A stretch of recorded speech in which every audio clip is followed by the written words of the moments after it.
여러분에게 먼저 하나의 질문을 하겠습니다. 여러분은 공룡을 믿으십니까? 공룡이 존재했었다는 사실을 믿으시냐 묻고 있는 거예요. 저는 믿습니다. 공룡이 존재했었다는 사실을 저는 믿습니다. 다르게 질문을 드려보면 여러분은 공룡을 본 적이 있으십니까? 살아있는 공룡을, 상가들에 뛰어다니고 하늘을 날아다니는 공룡을 본 적은 없습니다. 그래도 우리가 공룡이 있었다는 것을 믿어요. 이것을 부정하는 사람은 없습니다. 그럼 본 적도 없는 공룡을 저와 여러분들은 어떻게 믿을까요? 왜 믿게 되었죠? 무엇 때문에? 증거 때문입니다. 증거. 많은 화석의 증거들이 있어요. 그래서 우리는 옛날에 공룡이 있었구나. 지금은 없지만 믿는 거예요. 그 사실을 인정합니다. 여러분이 또 다른 질문 하나 하겠습니다. 여러분은 부활하신 예수님을 본 적이 있으십니까? 예. 지금 이 시대를 살아가는 그 누구라도 부활하신 예수님을 본 적이 없습니다. 그런데도 이 지구 위에 엄청나게 많은 사람들이 예수님이 부활하셨다는 것을 믿어요. 왜 믿을까요? 어떻게 우리가 이렇게 믿을 수 있습니까? 성경에 또 목격자가 있다는 거예요. 목격자가 부활하신 예수님을 목격한 증인들이 있어요. 오늘 우리가 함께 읽은 고린도전서 15장에는 예수님의 부활하심을 목격한 다양한 사람들이 소개되고 있습니다. 오늘 15장에 보니까 제일 먼저 게바가 소개되고 있습니다. 게바가 누구죠? 베드로잖아요. 베드로의 또 다른 이름입니다. 또 12제자, 가룟 유다는 이미 죽고 없지만 또 다른 제자를 세우지 않습니까? 그 12제자가 부활하신 예수님을 눈으로 보았어요. 또 500여 형제들이 일시에 보았습니다. 그 후에 야고보도 보았고 또 모든 사도, 아마 12사도를 제외한 또 다른 사도들이겠죠. 그들이 보았습니다. 그리고 마지막으로 바울이, 이전의 이름은 사울 아닙니까? 사울이 예수님을 보았어요. 그런데 특히 이 바울이 부활하신 예수님을 본 이 사건은 시간적으로 예수님께서 이미 승천하신 이후예요. 하늘로 승천하신 이후에 바울이 다메섹으로 가다가 부활하신 예수님을 만났어요. 이 수많은 목격자들이 예수님의 부활을 증언하였습니다. 언제? 2000년 전에. 그 옛날. 바울은 고린도전서 15장을 통하여 예수님의 부활을 목격한 장본인으로서 그 일이 사실임을 진술하고 있습니다. 예수님의 부활하심을 진술하기 위하여 먼저 사도 바울이 무엇을 전제하고 있습니까? 오늘 본문을 보니까 예수님의 죽으심을 전제하고 있어요. 죽지 않으면 부활도 없기 때문입니다. 그래서 오늘 본문에 보니까 예수님께서 죽으셨다. 장사 지낸 바 되었셨다. 그리고 사흘 만에 다시 살아나셨다. 그리고 나서 게바에게 보이시고 12제자들에게 보이시고 500여 형제들에게 보이시고 야고보에게 보이시고 만삭되지 못하여 태어난 자 나에게도 부활하신 몸을 보여주셨다. 그런데 이 3절과 4절에 죽으시고 살아나신 이 사건을 진술하면서 사도 바울이 중요한 단어를 하나 써요. 오늘 고린도전서 15장에 보니까 그게 뭐죠? 따라합니다. 성경대로. 그냥 종교적으로 또는 정치적으로 예수님께서 핍박받아서 항거할 수 없는 무능력자로서 그냥 죽으신 게 아니고 성경대로. 바울이 이것을 말해요. 성경대로 예수님께서 우리를 죄를 대신하여 죽으셨다. 장사 진행받으셨다. 성경대로 다시 사흘 만에 살아나셨다. 부활하셨다. 이것이 복음이다. 이것이 복음이다. 이것이 우리 믿음의 핵심이고 가치이다. 왜 사도 바울은 고린도 교회에 이 편지를 보내면서 이 사실을, 너무 기본적인 거 아닙니까? 신앙생활에 있어서 왜 이것을 다시 한번 진술하고 있을까요? 그 이유는 고린도 교회 안에 헛된 믿음을 가진 자들이 있었기 때문입니다. 오늘 2절 말씀해 보니까 너희가 만일 내가 전한 그 말씀을 굳게 지키고 헛되이 믿지 아니하였으면 그로 말미암아 구원을 받으리라. 교회 안에 구원받지 못하는 헛된 믿음을 가진 사람이 있었다는 거예요. 그 헛된 믿음이 무엇일까요? 오늘 이 진술이에요. 예수님께서 죽으셨다, 다시 사셨다라는 이것에 대한 확고한 믿음이 없는 것, 고백이 없는 것, 이것이 헛된 믿음이라는 거예요. 그 믿음은, 그런 믿음은 구원을 보장하지 못합니다. 그래서 사도 바울이 고린도 교회에 이것을 이야기해요. 고린도서에서는, 특히 15장에서는 우리가 잘 아는 것처럼 예수 그리스도의 부활하심에 대하여 강력하게 진술하고 있습니다. 예수께서 부활하셨다. 그 이유는 무엇입니까? 예수님이 부활하셨다는 것에 의문부호를 붙이는 성도들이 있었다는 거예요. 부활이 가당치 않다는 것이죠. 그러나 이것은 단순히 말이 아니고 사도 바울이 사역하던 그 시대에는 부활하신 예수님을 본 사람들도 있고 예수님을 보고 죽은 자들도 있다는 것을 통하여 이 사실을 다시 한번 강력하게 주장하고 있는 것입니다. 왜 부활하신 예수님을 자신을 보여주셨을까? 우리가 그 의미를 한번 살펴봐야 돼요. 성도 여러분, 예수님의 죽음이 제자 공동체에 어떤 영향을 미쳤을까요? 큰 충격을 주었습니다.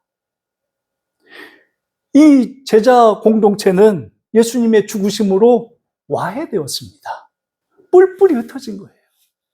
예수님께서 죽어가는 그 시간 동안 제자 공동체는 무너져 버렸고 악한 마귀는 승리의 축배를 들었을 것입니다. 그 골고다에서 예수님께서 죽어가시는 그 시간에 그런 일이 일어나고 있는 거예요. 그런데 놀랍게도 이 마귀가 들고 있는 축배의 잔을 깨부수는 사건이 일어납니다. 예수님께서 죽으시는 순간, 부활의 순간이 아닙니다. 예수님께서 십자가에서 죽으시는 순간 마귀가 들고 있던 그 축배의 잔이 산산조각 나버렸습니다. 마태복음 27장 45절에서 53절을 보면 그 사건들이 잘 진술되어 있습니다. 우리 한번 찾아 읽어볼까요? 마태복음 27장입니다. 마태복음 27장 45절에서 53절까지입니다. 제6시로부터 온 땅에 어둠이 임하여 제9시까지 계속되더니 여기서 제6시는 12시를 말합니다. 한낮 12시. 우리나라 지금의 시간으로 9시는 오후 3시예요. 제9시쯤에 예수께서 크게 소리질러 이르시되, 즉 오후 3시쯤에 예수님께서 크게 소리를 지르셨습니다. 엘리 엘리 라마 사박다니 하시니 이는 곧 나의 하나님 나의 하나님 어찌하여 나를 버리셨나이까 하는 뜻이라. 거기 섰던 자 중 어떤 이들이 듣고 이르되 이 사람이 엘리야를 부른다고 그 중에 한 사람이 곧 달려가서 해면을 가져다가 신 포도주에 적시어 갈대에 깨어 마시게 하거늘 그 남은 사람들이 이르되 가만두라 엘리야가 와서 그를 구원하나 보자 하더라. 예수께서 다시 크게 소리 지르시고 영원히 떠나시니라. 오후 3시에 사망하신 것입니다.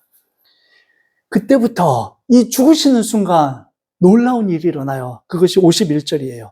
이에 성소 휘장이 위로부터 아래까지 찢어져 둘이 되고 땅이 진동하며 바위가 터지고 무덤들이 열리며 자던 성도의 몸이 많이 일어나되 예수의 부활 후에 그들이 무덤에서 나와서 거룩한 성에 들어가 많은 사람에게 보이니라.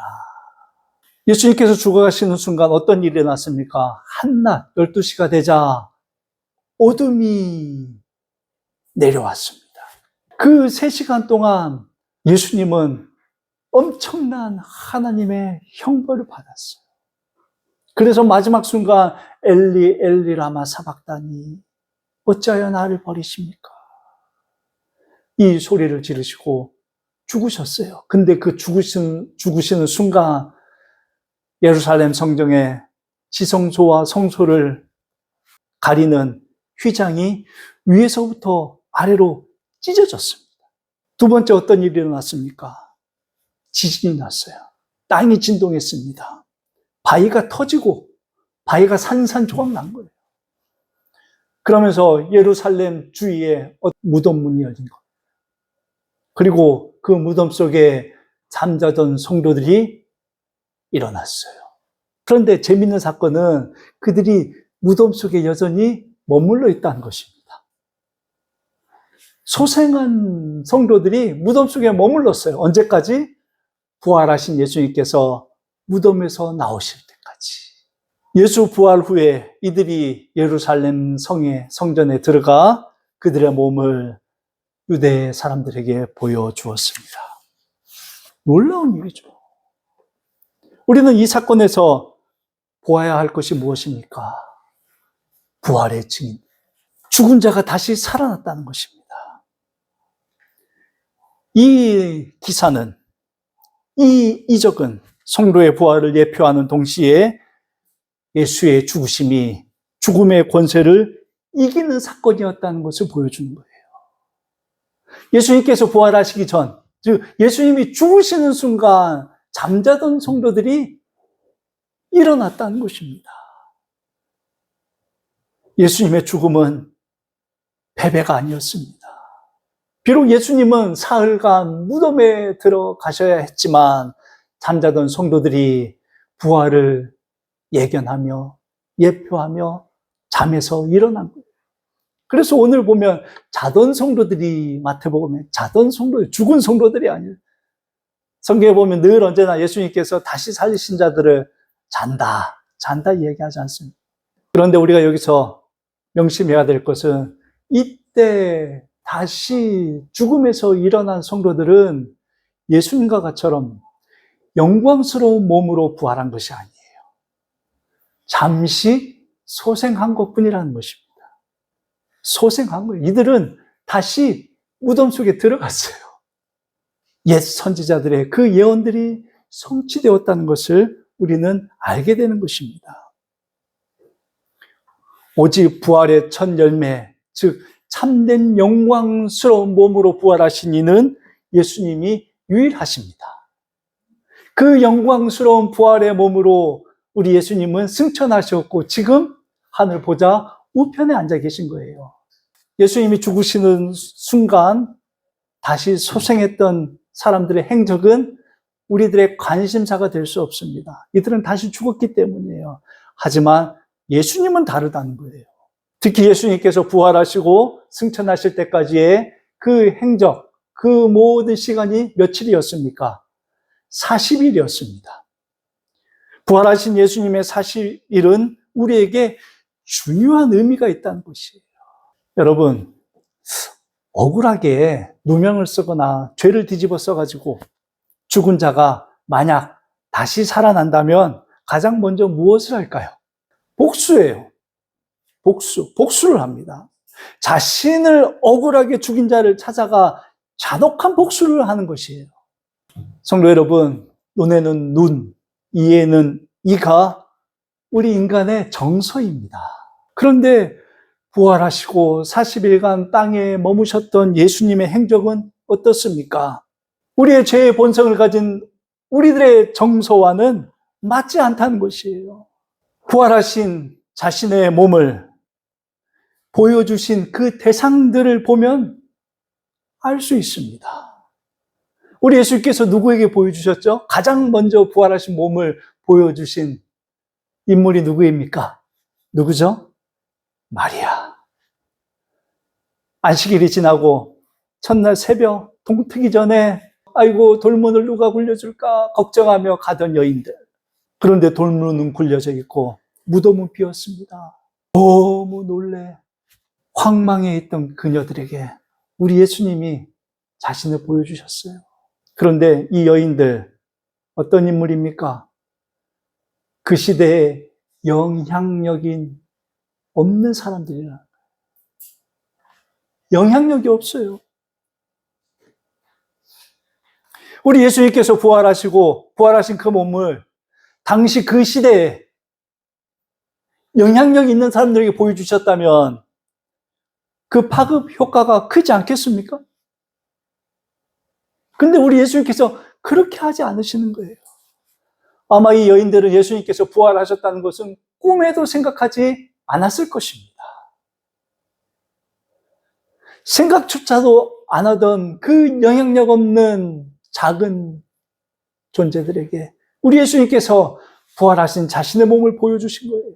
또 누구에게 예수님께서 그 몸을 보여주셨습니까? 제자들에게 보여주셨어요. 특히 도마. 예수님께서는 도마에게는 보여주신 것뿐만 아니라 무엇까지 허락하십니까? 만져보아라. 장자국도 만져보고 못자국도 만져보아라. 의심하는 자에게 자신의 몸을 보여주셨습니다. 의심 중에 있는 자에게. 눈앞에 예수님을 보면서도 의심하는 거예요. 또 누구에게 보여주셨습니까? 엠마오로 가던 두 제자. 예수님이 함께 동행하셨음에도 불구하고 그를 알아보지 못한 이 멍청한 두 제자. 그들에게 말씀을 풀어 가르치시는 동안 깨닫지 못했던 이 두 제자. 예수님을 배반하고 갈릴리 바닷가로 다시 물고기 잡으러 간 제자들에게 예수님이 자신의 부활하신 몸을 보여주셨어요. 모두 어떤 사람들이에요? 패배자들, 낙심한 자들이에요. 그들에게 부활하신 예수님이 자신을 보여주셨습니다. 우리는 이 사실을 어떻게 이해해야 할까요? 우리에게 주는 큰 은혜가 있지 않습니까? 예수님은 복수의 수단으로 부활을 사용하지 않으셨습니다. 예수님께서 부활하셔가지고 자신의 몸을 본디오 빌라도가 자고 있는데 쓱 들어가서 내가 보이느냐 하면서 복수하실 수 있었잖아요. 근데 본디오 빌라도에게 예수님은 자신을 보여주지 않았습니다. 예수님을 고발하고 죽음으로 몬 대제사장 가야바와 그의 무리들, 그의 동료들에게 우리 예수님께서 딱 멋지게 나타나셔가지고 자신을 보여주신다면 이보다 극적인 복수가 어디 있겠습니까? 근데 그렇게 하지 않으셨어요. 예수를 죽이라고 목이 터져라 소리치던 유대인들에게 자신을 보여주시지 않으셨습니다. 예수님은 부활을 그렇게 이용하지 않으셨어요. 세상에서 영향력 있는 사람들에게 부활의 몸을 보여주지 않으셨습니다. 오히려 감추셨습니다. 왜 예수님은 낙심한 자, 상실하여 다시 옛 삶의 터전으로 돌아간 그들에게 자신을 보여주셨을까요? 부활의 의미를 우리에게 알려주기 위해서예요. 예수님의 부활은 죄인을 살리기 위한 것입니다. 예수님의 부활은 죄인들을 살리기 위한 일이에요. 자기 자신이 의인이라 믿고 사는 자들에게 예수님의 부활은 아무 의미가 없는 거예요. 보여져봤자 아무 의미가 없는 거예요. 그들에게는 아무 영향력을 줄 수 없다는 거예요. 스스로 의인이라 믿고 사는 사람. 땅의 것들을 붙잡고 사는 자들에게 부활은 의미가 없는 거예요. 마태복음 28장 12절에서 15절 말씀을 보면 예수님께서 부활하셨다는 사실을 당시 무덤을 지키던 병사들이 대제사장에게 찾아가 보고합니다. 예수가 다시 살아난 것 같습니다. 이 군인들이 보고를 해요. 그러자 가야바가 당시 이 종교 지도자들이 어떤 명령을 내립니까? 돈을 줍니다. 그리고 가짜 뉴스를 만들어요. 예수가 부활한 것이 아니라 도난당했다. 그리고 그 가짜 뉴스가 당시 마태가 마태복음을 쓰던 그때까지도 크게 유대 사회에 영향력을 끼쳤습니다.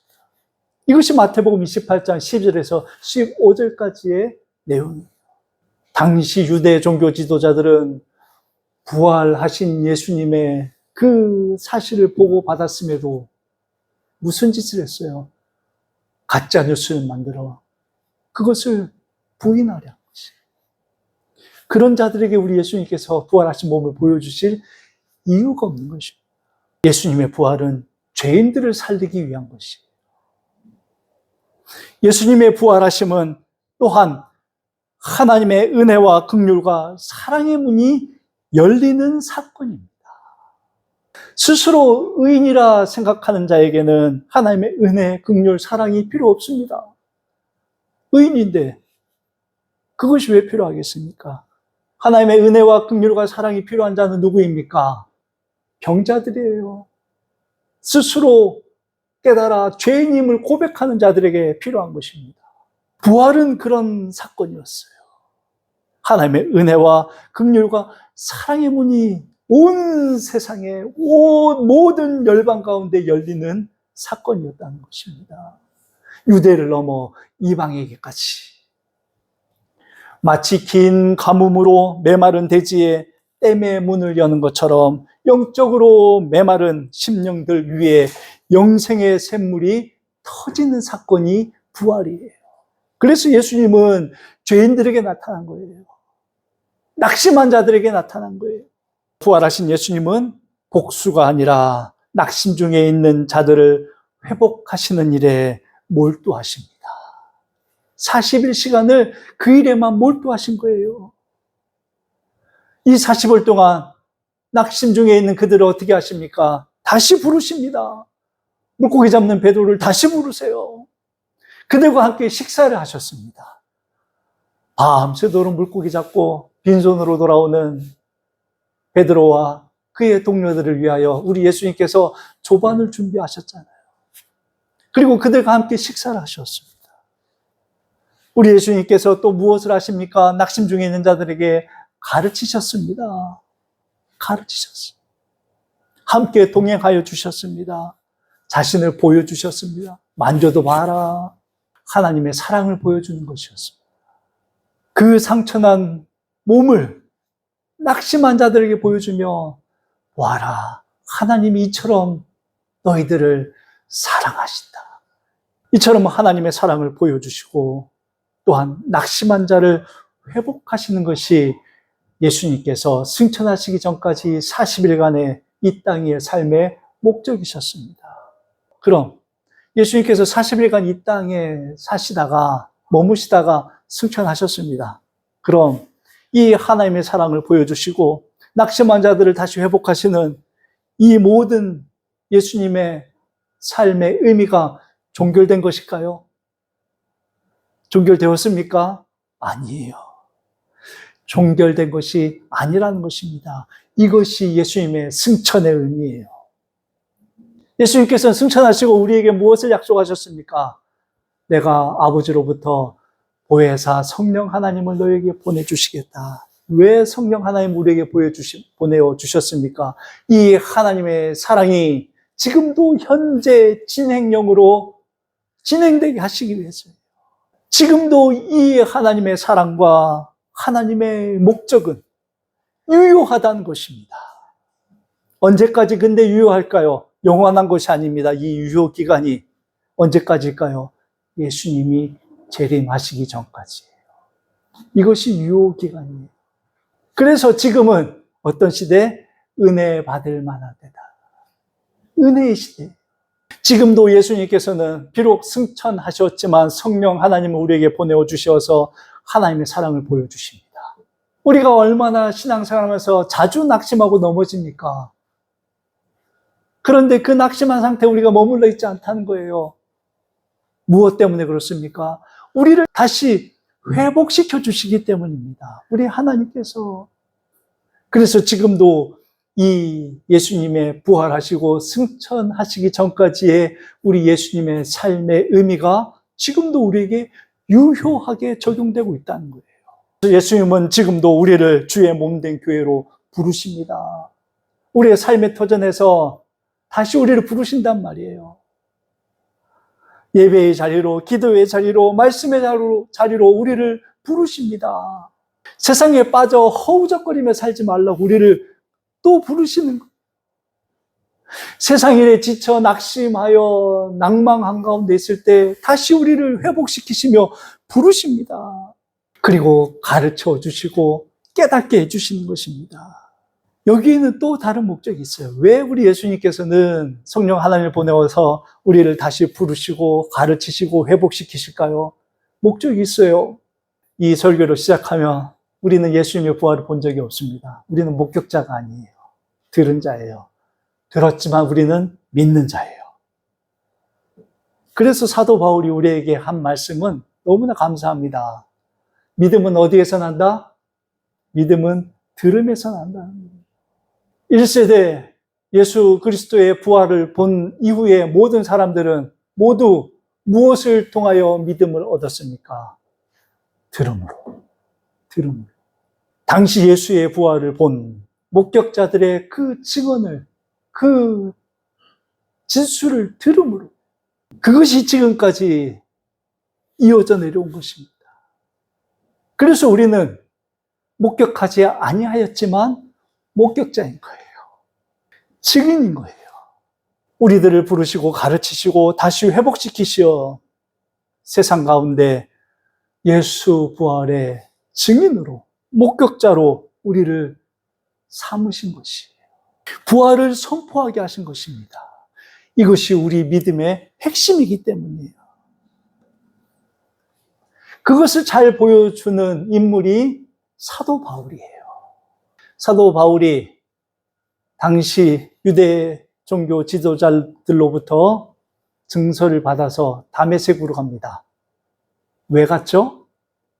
예수 믿는 사람 잡아 죽이려고, 잡아 끌고 오려고. 다메섹에 지금 가던 중에 부활하신 예수님을 보았습니다. 그 순간 바울에게는 어떤 일이 일어났습니까? 바울의 영혼이 흔들렸어요. 마치 예수님이 죽으시는 순간 땅이 흔들린 것처럼 바울의 영혼이 흔들렸습니다. 그 옛사람이 죽고 새 사람이 되었습니다. 그래서 그 광명의 빛으로 오신 예수님을 보고 바울이 어떻게 되었습니까? 눈이 멀었어요. 볼 수 없게 되었단 말이에요. 그런데 다메섹에 있던 예수를 믿는 자를 통하여 우리 예수님께서 말씀하시죠. 그를 위해 가서 기도해 주라. 그래서 그 기도를 받고 다시 눈이 열렸어요. 새 사람이 된 거예요. 그런데 놀라운 일, 다메섹에 무엇하러 갔다? 예수 믿는 사람 붙잡으러 갔잖아요. 그런데 그 길, 동일한 길을 그 목적지를 향하여 바울이 갔습니다. 예수를 증언하러 갔어요. 이게 바로 우리를 위해 죽으시고 부활하신 예수님을 우리가 눈으로 보지 않았지만, 우리가 목격하지는 않았지만, 우리가 이 복음을 듣고 믿음으로 말미암아 참된 목격자의 삶이라. 저와 여러분의 삶이 이래야 돼요. 같은 길이었지만, 같은 목적지였지만, 예수 믿는 자를 붙잡으러 가던 사도 바울이 예수를 증언하러 갔다는 거예요. 그러자 놀라운 일이 일어났습니다. 사도행전 9장 22절입니다. 19절 중반전부터 제가 빠르게 읽겠습니다. 사울이 다메섹에 있는 제자들과 함께 며칠 있을새 즉시로 각 해당에서 예수가 하나님의 아들이심을 전파하니 듣는 사람이 다 놀라 말하되 이 사람이 예루살렘에서 이 이름을 부르는 사람을 멸하려던 자가 아니냐. 여기 온 것도 그들을 결박하여 대제사장들에게 끌어가고자 함이 아니냐 하더라. 사울은 힘을 더 얻어 예수를 그리스도라 증언하여 다메섹에 사는 유대인들을 당혹하게 하니라. 우리 개역개정에서는 당혹이라고 번역되어 있지만 개역 한글 성경을 보시면은 굴복하게 한다, 굴복시켰다라고 했어요. 바울의 삶은 복음으로 악한 것들을, 죄를 굴복시키는 삶이 되었다는 것입니다. 이것이 목격자의 삶이 된 것입니다. 이 일로 바울 어떤 인물이 되었습니까? 23절 말씀에 보니 여러 날이 지남에 유대인들이 사울 죽이기를 공모하더니 사울이 이제 진영 수배자가 되었어요. 무엇 때문에? 부활하신 예수님을 만났기 때문에. 마귀의 원수가 된 거예요. 이전에는 마귀의 동료였고 마귀의 가장 우수한 인재였는데, 마귀가 사용하는 인재였는데 이제 적이 된 거예요. 무엇 때문에? 부활하신 예수님을 만났기 때문입니다. 사도 바울은 일평생 예수는 그리스도이시다라는 것을 증언하며 교회를 섬겼습니다. 사랑하는 성도 여러분, 저와 여러분들은 예수님의 목격자입니다. 아멘이십니까? 예. 목격자는 증언해야 돼요. 그럼 우리는 무엇을 증언해야 할까요? 아이고, 예수 믿었더니 뭐 일이 잘 되더라. 예수 믿었더니 암이 나았더라. 이것도 중요한 간증이고 복음을 위한 수단이 될 수 있습니다. 그런데 이건 먼저 증언해야 할 것이 무엇일까요? 예수가 그리스도이십니다. 이제 우리가 부활하신 예수를 목격한 증인으로서 오늘 우리가 이 사도 바울처럼